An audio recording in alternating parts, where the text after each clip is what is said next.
America सिर्फ बड़ी बड़ी बातें करता है? क्या मानवाधिकार, शांति और अंतर्राष्ट्रीय सुरक्षा की बातें करने वाला अमेरिका हर बार अपने हितों के हिसाब से ही सिद्धांत तय करता है? और क्या उसकी ये दोहरी नीति एक बार फिर दुनिया के सामने आ गई है? ताजा उदाहरण मिडिल ईस्ट से सामने आया, जहां ईरान और अमेरिका के बीच जारी तनाव की कीमत एक भारतीय नागरिक को अपनी जान देकर चुकानी पड़ी।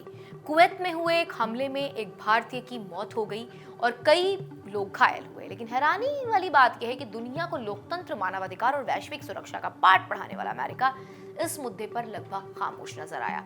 दरअसल वॉल स्ट्रीट जर्नल की एक रिपोर्ट के मुताबिक अमेरिकी राष्ट्रपति डोनाल्ड ट्रंप ने अपने सहयोगियों से कहा है कि वो अब तक ईरान के खिलाफ पूर्ण युद्ध नहीं चाहते हैं जब तक अमेरिकी सैनिक सीधे निशाना नहीं बनाते। इस बयान ने एक बड़ा सवाल खड़ा कर दिया है कि क्या अमेरिका के लिए सिर्फ अमेरिकी नागरिकों और सैनिकों की जान मायने रखती है? अगर दूसरे देश का नागरिक इस संघर्ष की भेंट चढ़ जाए तो क्या वो सिर्फ एक आंकड़ा बनकर रह जाता है? कुवैत में जिस भारतीय नागरिक की मौत हुई है वो ना तो इस युद्ध का हिस्सा था और ना ही किसी सैन्य कार्रवाई से जुड़ा हुआ। वो उन लाखों आम लोगों में से एक था जो महाशक्तियों की राजनीति और सैन्य प्रतिस्पर्धा के बीच फंस गया था।